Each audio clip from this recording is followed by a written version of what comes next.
चलो अमन बताओ किस बारे में है चैप्टर, पहले तो यही बताओ। थोड़ा ब्रेक आ गया। 1947 और 1991 1991 की इस चैप्टर में कोई बात नहीं, 1947 से 1991 के बारे में अगला चैप्टर है, ठीक है। अब बताओ ये वाला चैप्टर कौन से ईयर के बारे में है? 1947 के बारे में ये चैप्टर है। 1947 को क्या बोलते हैं? Ewe of independence. और हमें 1947 में हमारे देश के 6 सेक्टर्स की क्या पढ़नी है? सिचुएशन। उस 6 सेक्टर में थोड़ा सा आपको बता देते हैं, इन्हें भी याद होना चाहिए। पहला सेक्टर कौन सा आता है? एग्रीकल्चर। सबसे पहला सेक्टर आता है एग्रीकल्चर। दूसरा सेक्टर आता है इंडस्ट्रियल, हाँ जी हर्ष। तीसरा सेक्टर आता है फॉरेन ट्रेड, ऑक्यूपेशनल स्ट्रक्चर। याद कर लो कॉपी में से, फटाफट सुनूंगी मैं आपसे। चौथा कौन सा आता है? Occupational structure. Aryan Diksha fifth कौन सा आता है? Demographic features. और लास्ट कौन सा आता है? इंफ्रास्ट्रक्चर। याद रखिएगा, आपकी जितनी छुट्टियां होंगी उतना नुकसान भी साथ साथ होगा, बाकी अपनी मर्जी है, ठीक है जी। क्लास भी रुकेगी, क्लास तो चलती रहेगी, आप जहाँ मर्जी जाओ। तो Indian economy at the eve of independence, Tarisha कौन से ईयर के बारे में बात करता है? 1947। 1947 में हर्ष हम कितने सेक्टर्स के बारे में पढ़ेंगे? 6, जिसमें से हमने कौन सा स्टार्ट किया था? और एग्रीकल्चर के बारे में सारी मेन बातें हम पढ़ चुके हैं, तो इसलिए आपको आज ऐसा कुछ नया नहीं मिलने वाला है। एग्रीकल्चर के सिचुएशन हम ऑलरेडी डिस्कस कर चुके हैं, और एग्रीकल्चर सेक्टर की सिचुएशन में हमने 4 बातें डिस्कस कर ली थी। बस इसमें 1-2 छोटी छोटी सी बातें और हैं, अदरवाइज ये टॉपिक खत्म हो गया है। वो 4 बातें हरविंदर क्या थी? सबसे पहली सिचुएशन दीक्षा क्या थी? Lack of productivity. मतलब लैक ऑफ प्रोडक्टिविटी का मतलब मोर इनपुट लगा के लेस इनपुट आता था। अरे एक सेकंड कंफ्यूज हो गया, बात तो शुरू करो अभी। क्या? मोर इनपुट लगाते थे और लेस इनपुट आता था। मोर इनपुट लगाते थे और लेस आउटपुट आता था। अगर जब हम मोर इनपुट लगा के क्या मिलता था? लेस आउटपुट मिलता था। और इंडिया तेजस सेल्फ सफिशिएंट भी नहीं था, मतलब जो गेहूं है, चीनी है, चावल है, ये सब चीजें भी हमें बाहर से क्या करनी पड़ती थी? इंपोर्ट, एक्सपोर्ट नहीं। क्या करनी पड़ती थी? इंपोर्ट करनी पड़ती थी। एक्सपोर्ट होता है जब हम कुछ बाहर भेजते हैं। जब हम सेल्फ सफिशिएंट ही नहीं थे तो हमें आयरन क्या करनी पड़ती थी? इंपोर्ट। तुम सो आए ना, तो जाग जाओ बस। तभी तो तुमने कहा सो रहा था तो लेट। तो तुम क्या भी 8-10 बजे तक सो रहा था? चलो इधर आ जाओ, बताओ दूसरा पॉइंट क्या है हरमिंदर? लैक ऑफ प्रोडक्टिविटी के बाद। हाँ, फोर्स कमर्शियलाइजेशन। अब धीरे धीरे कुणाल एक्सप्लेन करो इसको। अरे अगला आप करोगे। हाँ करो, जरा सी तो बात है, बोलो। ये भी देख के ही बोलना पड़ेगा, तो फिर पढ़ाने का फायदा क्या? गलत बात, स्टार्ट ही गलत हो रही है तो नहीं, वो सही बोल रहे हैं। बोलो बोलो हरमिंदर, पहले बोलो। ये बोलो कौन है? शाबाश, अब बोलो।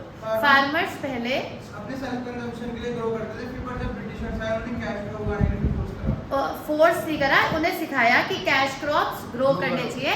अब इन्हें बताओ कि कैश क्रॉप्स होते क्या है? वो कैश क्रॉप्स नहीं होते। कैश क्रॉप्स होते हैं जिनकी मार्केट वैल्यू काफी हाई होती है।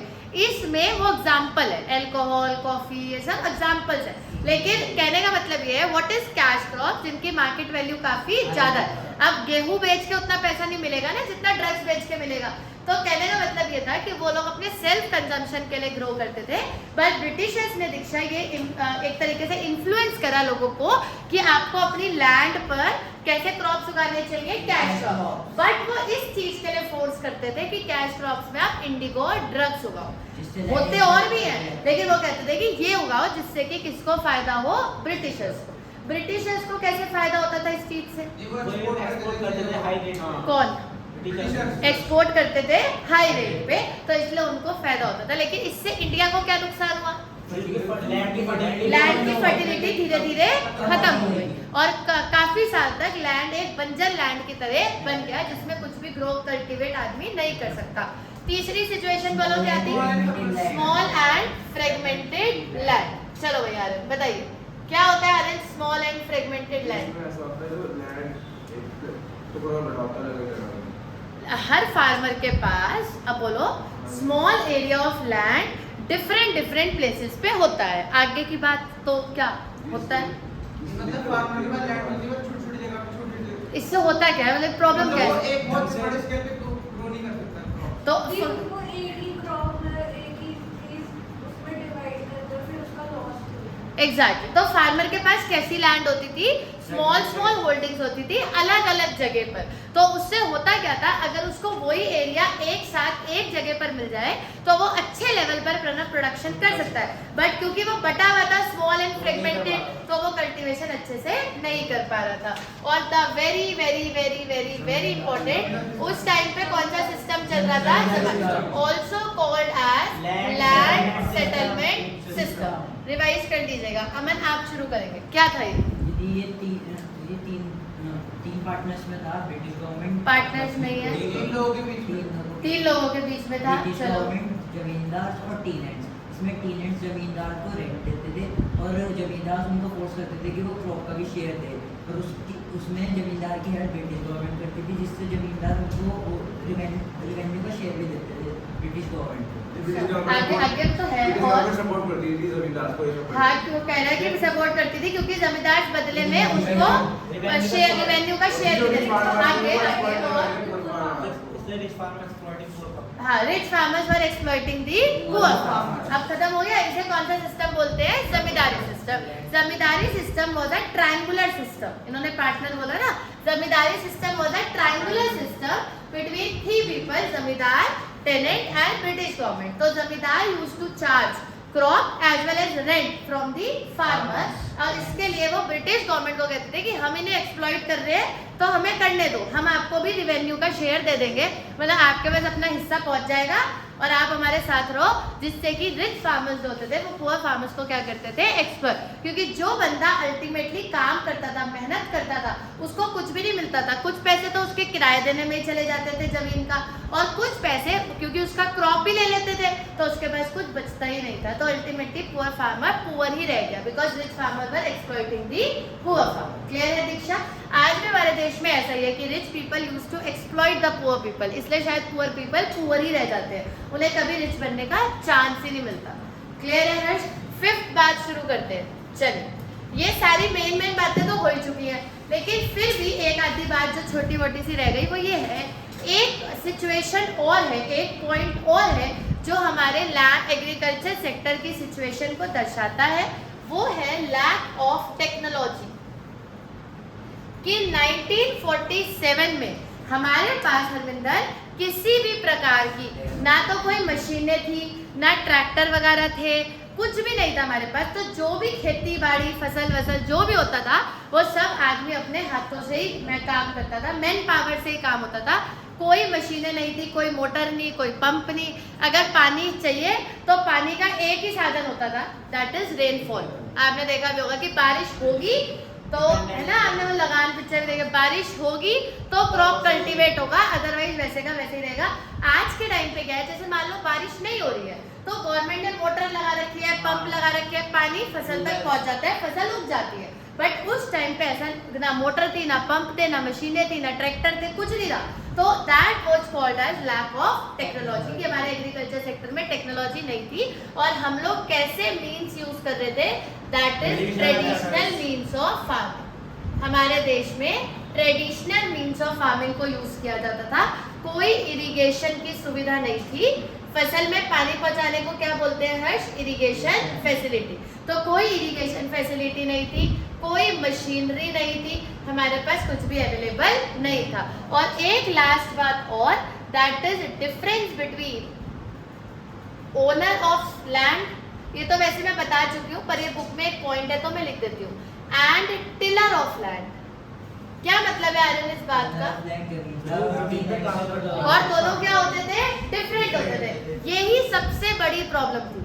अगर जो काम कर रहा है अगर उसी की जमीन होती तो शायद इंडिया तरक्की कर जाता। जमीन उसकी नहीं थी तो जिसकी जमीन थी वो उसको क्या करता था वंशिका? एक्सप्लॉइट। एक्सप्लॉइट का कॉन्सेप्ट ही तब आता है जब आपके पास, आप वीक हो, अगर आपके पास अपनी जगह नहीं है, अगर आपको अपना एक टुकड़ा दे दिया जाए जमीन का तो आप हरमिंदर किसी के अंडर काम नहीं नहीं करोगे तो कोई और आपको एक्सप्लॉइट, तो जो आप बनाओगे वो किसका है? आपका, भले वो थोड़ा है ज्यादा है जैसा भी है। तो इतनी बड़ी जमीन पे इतनी मेहनत करके भी तो कुछ नहीं मिल रहा ना। तो गवर्नमेंट को क्या करना चाहिए था, जो कि बाद में गवर्नमेंट ने किया भी, कि हर फार्मर को अपना एक एक टुकड़ा जमीन का दे दिया कि भैया तुम इसमें कल्टीवेशन करो, तुम्हें किसी के अंडर कल्टीवेशन करने की जरूरत नहीं है।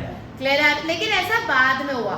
इन 1947 हमारी सिचुएशन क्या थी कि ओनर ऑफ लैंड कोई और था और टिलर ऑफ लैंड कोई और था, और जो ओनर होता था, अभी आपको पता ही है एग्जैक्टली वो टिलर को क्या करता था? एक्सप्लॉइट।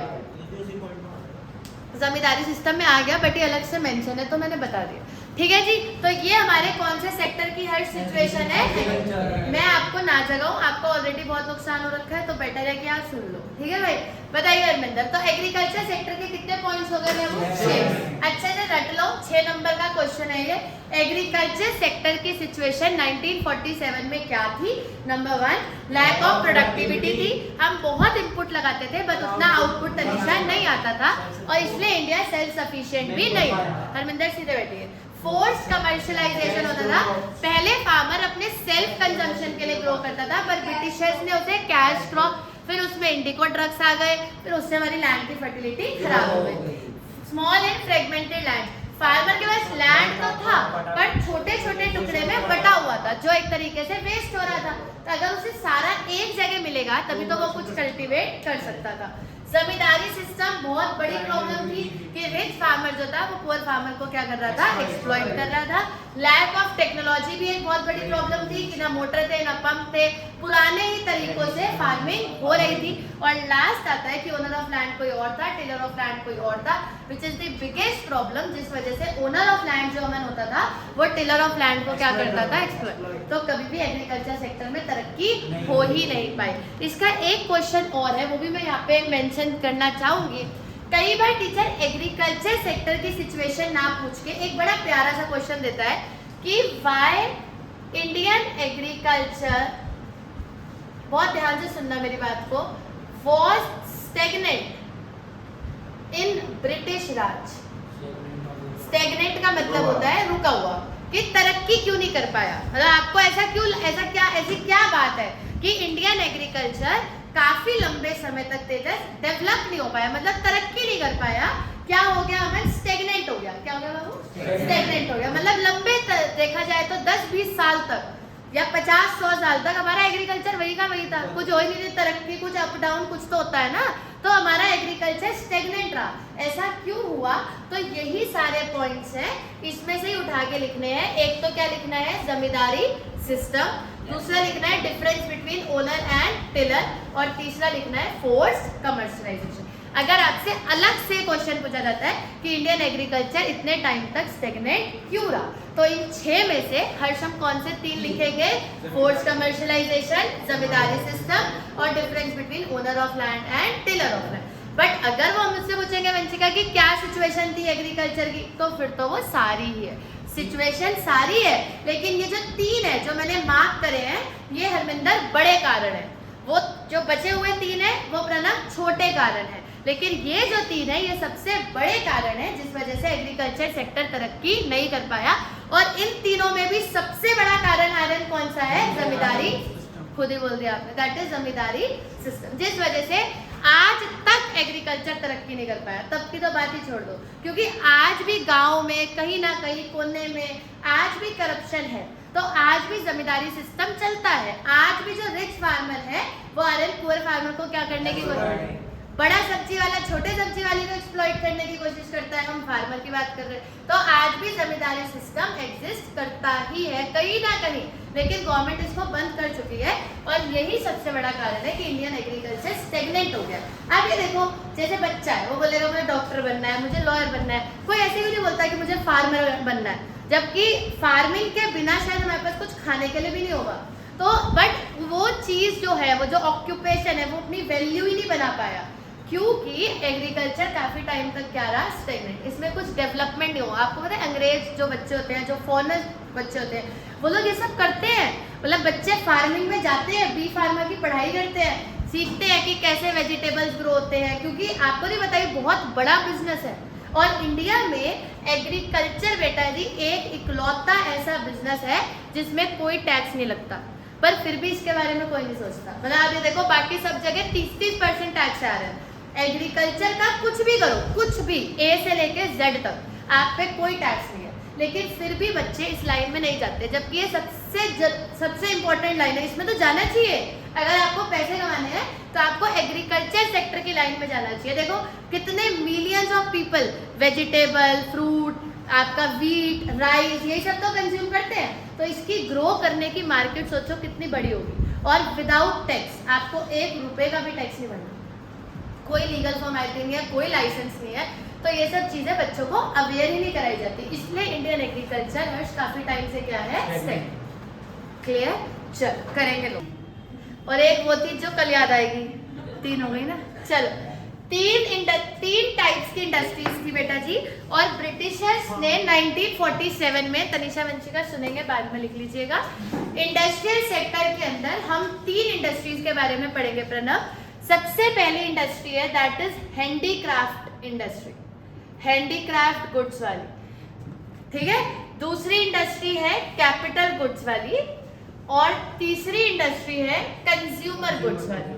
तो ब्रिटिशर्स ने हमारे, आ गया यार, क्या से बताओ क्या क्या नाम है, जल्दी बताओ। पहला नाम क्या है, दूसरा कैपिटल और कंज्यूमर। अब बताओ तीनों में फर्क क्या है। कैपिटल होते हैं जो वो बनाते हैं प्रोड्यूसर्स, जो प्रोड्यूस होते हैं। हाँ हाँ, और कंज्यूमर गुड्स कंज्यूमर बनाते हैं, हम अपने आप ही बना लेते हैं बाद में।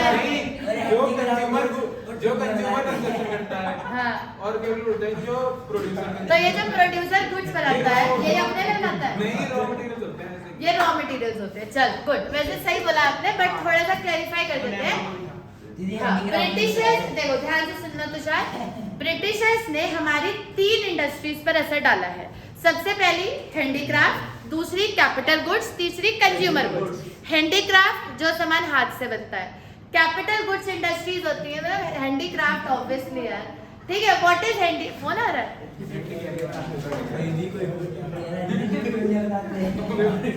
आ रहा था ना, चल कोई बात नहीं, सुनो। और कोई मजाक रह गया वो आज का, या हो गया आज का कुछ, इधर कर दो, इधर थोड़ा सा किसका। हाँ भाई सुनो, सबसे पहली सुनिए, सबसे पहली इंडस्ट्री आयरन कौन सी है? आयरन अब तो खुल गई होगी, नहीं इतना मजाक हो रहा है यहाँ मजाक हो रहा है। वो हंस पा रहा बेचारा, उसे इतनी रही कह रहा मुझे कोई मतलब नहीं है। इधर देखो, सबसे पहली इंडस्ट्री कौन सी आ रही है? हैंडीक्राफ्ट। क्या होती है हैंडीक्राफ्ट इंडस्ट्री? हैंडमेड आइटम्स, ठीक है। दूसरी इंडस्ट्री कौन सी होती है Tanisha? Capital goods. Capital goods होते हैं हर्ष जिनसे गुड्स बनते हैं, ऐसे गुड्स जिनसे गुड्स बनते हैं। और ऐसा सबसे बड़ा गुड होता है मशीन। मशीन से सामान बनता है, तो मशीन भी तो कोई बनती होगी। ऐसा तो नहीं होता होगा कि भगवान जी ने ऊपर से फेंक दी लो मशीन अब बना लेना, ऐसा तो होता नहीं है। तो जहां पर मशीन बनती है उसे कौन सा गुड कहते हैं? कैपिटल। अब समझ आया? जिनकी मदद से गुड्स बनते हैं उन्हें बोलते हैं कैपिटल गुड्स। और कंज्यूमर गुड्स तो आपको पता ही है, जो कंज्यूमर क्या करता है? कंज्यूम करता है। अब सवाल ये है आज का कि तीनों इंडस्ट्रीज पर ब्रिटिशर्स ने क्या क्या असर डाला। तो सबसे पहली चीज, कैपिटल गुड्स इंडस्ट्री में बहुत ही बढ़िया असर डाला है। एक लाइन में समाप्त हो जाएगा। वो है अरविंदर कि वो कैपिटल गुड्स इंडस्ट्री को क्या कर गए थे? खत्म। पढ़ना ही नहीं जाता था, बंदी करके क्या पढ़ेंगे। तो कैपिटल गुड्स इंडस्ट्रीज को तनिषा उन्होंने पूरी तरीके से क्या कर दिया? शट। उसकी एक वजह ये थी सबसे, चलो आप बताओ ऐसा उन्होंने क्यों करा होगा? हर बंदा स्ट्रैटेजी से ही काम करता है ना भाई। इतने साल राज करा, कुछ तो बुद्धि होगी उनमें भी। वो करे उन्हें महंगा मिले, वो इसलिए हम बाहर से एक्सपोर्ट करें। मैं अभी 12th में बच्चों को एक्सपोर्ट इंपोर्ट क्लियर करूं पहले। हाँ तो बिल्कुल सही बात, सही बोली उसने, जिससे कि हम बाहर से क्या करें? इंपोर्ट करें और हमें वो चीज महंगी पड़े और हम हमेशा उन पर डिपेंड रहें। वो ये चाहते थे।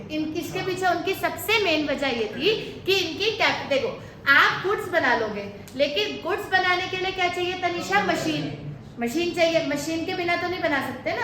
तो उन्होंने कहा गुड्स बना लो, तुम मशीन नहीं बनाओगे। तो ऑब्वियस सी बात है कि मैं गुड्स बनाऊंगी किससे, जब तक मेरे पास मशीन नहीं होगी। और क्योंकि मैं कैपिटल गुड्स नहीं बना पाऊंगी और जितनी भी इंडस्ट्रीज चल रही थी वो सारी तुषार क्या करती गई थी, शट डाउन। तो ऑब्वियस सी बात है कि इंडिया जो है वो डिपेंड रहेगा हमेशा ब्रिटेन पे, ब्रिटिश गवर्नमेंट पर। यही वो लोग चाहते थे कि इंडिया हमेशा ब्रिटिश गवर्नमेंट पर डिपेंड रहे, बस इतना ही फंडा था उनका।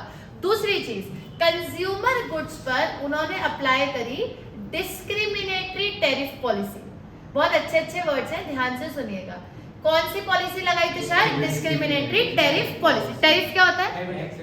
Heavy taxes. वैसे टैरिफ का मतलब हैवी टैक्सेस नहीं होता है, टैरिफ का मतलब होता है टैक्सेस। तो जो टैक्स होता है उसको क्या बोलते हैं? टैरिफ। टैक्स का ही दूसरा नाम टैरिफ होता है। एक और नाम बताया था मैंने आपको, कस्टम ड्यूटी तो नहीं बताया था, ड्यूटी। क्या बोलते हैं उसको? ड्यूटी। कस्टम तो एक टैक्स का नाम है ना। टैक्स के 3 नाम होते हैं, आप टैक्स को टैरिफ भी बोल सकते हो और आप टैक्स को ड्यूटी भी बोल सकते हो। तो what is discriminatory tariff policy? नाम से क्या समझ आया? बोलने से होता है काम, बोलो कैसे? दीदी इंडियन को ज्यादा पे करना होता।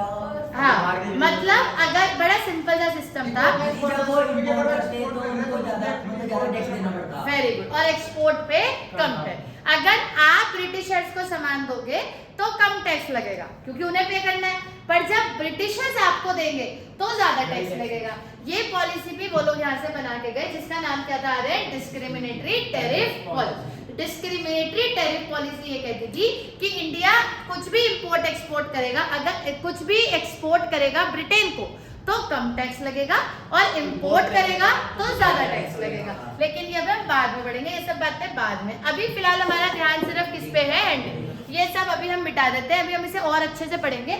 ये आपको सिर्फ बताने के लिए था कि ब्रिटिशर्स ने 3 गुड्स पर असर डाला है, कैपिटल गुड्स, कंज्यूमर गुड्स और हैंडीक्राफ्ट। अब हर जगह ऑब्वियस सी बात है कि जब हमने वो दोनों मिटा दिए तो सबसे इंपॉर्टेंट कौन सा है? ये इससे इंपॉर्टेंट नहीं है कोई भी इंडस्ट्री में। ब्रिटिशर्स ने सबसे ज्यादा असर अगर हमारी किसी इंडस्ट्री पे डाला तो वो थी अमन हैंडीक्राफ्ट गुड्स इंडस्ट्री। उसकी एक वजह और है, क्योंकि अरविंदर उस टाइम हमारे पास थी ये और कोई थी ही नहीं। हम कौन सा बहुत बड़े राजा महाराजा थे, हमारे यहाँ तेल के कुएं थे या हम सोने की सप्लाई कर रहे थे? हमारे यहाँ सिर्फ हैंडीक्राफ्ट ही तो था। अगर आप आज से कुछ साल पहले जाओ तो इंडिया का स्पेशलाइजेशन किस चीज में था? हैंडीक्राफ्ट। हमारे यहाँ इतनी बढ़िया बढ़िया पेंटिंग हाथ से बनाई जाती थी, आपने देखा भी होगा, जैसे धागों से काम किया जाता था, या लोग कपड़े भी सेल्फ मेड खुद बना के ही पहनते थे। तो हमारा जितना भी टैलेंट था इंडिया के अंदर, जितना भी टैलेंट था वो आयरन सिर्फ कौन सी इंडस्ट्री में था? तो उन्होंने ये सोचा कि इनका, और हैंडीक्राफ्ट गुड्स की जो इंडस्ट्री थी वो इंडिया की सबसे बड़ी अर्निंग रेवेन्यू इंडस्ट्री थी, क्योंकि हमारे पास और कोई साधन था नहीं। ना तो हमारे देश में मशीनें बनती हैं, ना हमारे देश में कोल है, ना हमारे देश में तेल पाया जाता है, ना जमीन खोद के कोई सोना निकलेगा। तो ऑब्वियसली हमारे पास सिर्फ एक ही ऑप्शन था कि हम लोग हाथ से चीजें बनाते थे। और जो ब्रिटिशर्स होते थे हर्ष, वो इसको बहुत ज्यादा क्या करते थे? लाइक करते थे और वो इसको हैवी रेट पे ले लेते थे। मतलब अगर आपने, जैसे आज भी आपको एक बड़ी छोटी सी बात बताती हूँ, जैसे आपके घर में जब आपकी मम्मी ऊन की स्वेटर बुनती है तो आपके लिए वो वर्थलेस है, आपको ठीक है, आपने देखी हुई है। लेकिन यही चीज अंग्रेज लोग 5-5, 10-10 हजार की भी खरीद लेते हैं, क्योंकि उनके यहाँ ये चीजें नहीं है। तो उनके लिए ये चीज नहीं है कि उनके यहाँ नहीं है। अब जैसे पेंटिंग है या हाथ से, जैसे आपके यहाँ पर मिट्टी के टॉयज चलते हैं, अब आपने देखा होगा कि ये चीजें आपके लिए तो बेकार है, ठीक है, आपने बचपन से देखी है, लेकिन उनके लिए ये चीजें नहीं है। तो अगर आपके यहाँ पर वो 100 रुपए का है तो वहां जाके वो 1000 रुपए का हो जाता है। इतना प्रॉफिट कमाया जाता है। अरे आपका ध्यान सुनने में है ही नहीं। तो हैंडीक्राफ्ट गुड्स की जो इंडस्ट्री होती है वो इंडिया के लिए सबसे, बस वही थी जो थी। और एक तो एग्रीकल्चर था जिसका नाश हो ही चुका था, अभी आप पढ़ के आए हो। एक इससे पहले हमारे पास एग्रीकल्चर था जो तो खत्म ही हो गया, क्योंकि उन्होंने ड्रग्स वो करे और तो शायद सारी लैंड की फर्टिलिटी क्या हो गई था, तो उसकी कहानी तो खत्म। अब हमारे पास ये बचा हैंडीक्राफ्ट। अब ये जो हैंडीक्राफ्ट बचा, जब ब्रिटिशर्स इंडिया से गए तो उन्होंने हैंडीक्राफ्ट गुड्स में क्या करा, ये बहुत समझने वाली बात है। उन्होंने इंडियंस का जो भी